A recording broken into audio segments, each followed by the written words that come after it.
કરોડોનું payment ફસાતા જિંદગી ટૂંકાવી. ખેડામાં પેટા કોન્ટ્રાક્ટમાં રસ્તાના કામ રાખ્યા બાદ પેમેન્ટ ફસાઈ જતા ગળેફાંસો ખાઈ જિંદગી ટૂંકાવી. 3 સામે ગંભીર આક્ષેપ.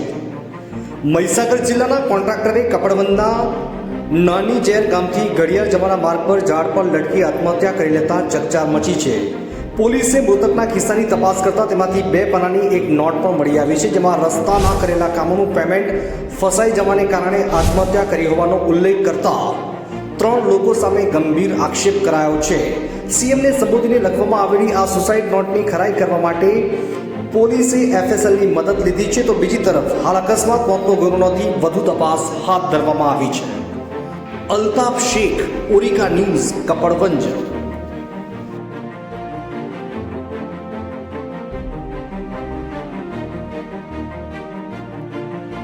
કપડવંજ તાલુકાના નાની ઝેરથી ગડિયા ગામ જવાના રોડ ઉપર બાજુની અંદર એક ઝાડ ઉપર એક લાશ લટકતી હતી, મોં ઢાંકેલું હતું.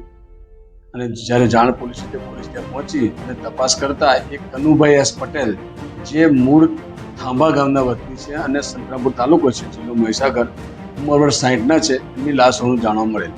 એ બાબતે એના ઘરના જાણ કરતા એમના સગાવાલો ત્યાં આવેલા અને એમના સગાભાઈ વિનોદભાઈ સોમભાઈ પટેલ, ઉંમર 58, જે નિવૃત્ત છે, એમની જાહેરાત લેવામાં આવેલ છે. વિગત એવી છે કે કનુભાઈ એસ પટેલે રોડ કોન્ટ્રાક્ટરનો ધંધો કરતા હતા અને મજૂરો પાસે કામ કરીને રોડ બનાવતા હતા. કપડવંજ તરફ એમની કામગીરી ચાલુ હતી, ત્યાં કામ મળેલું હતું.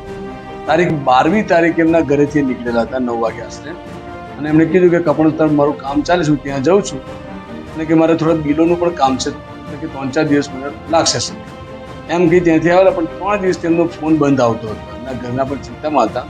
જ્યારે આજે સવારે પોલીસનો ફોન ગયો ત્યારે એમને જાણ થયેલી કે આ રીતે બનાવ બનેલ છે. એમણે પોતાની ચિઠ્ઠી સુસાઇડ નોટ લખેલી હતી, જે એમના ખિસ્સામાંથી મળી આવેલ છે.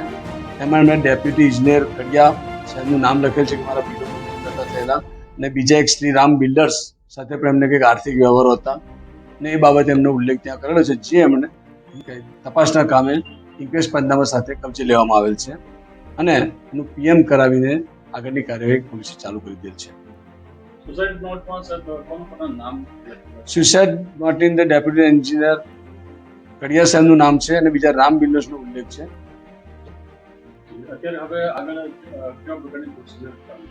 આગળ તપાસ છે, એમના ઘરના જે મુજબ ફરિયાદ આપશે અને જે કંઈક પુરાવા નીકળશે એ મુજબ તપાસ કરવામાં આવશે, કાયદેસરની કાર્યવાહી કરવામાં આવશે, જરૂર લાગે ગુનો રજીસ્ટર કરવામાં આવશે.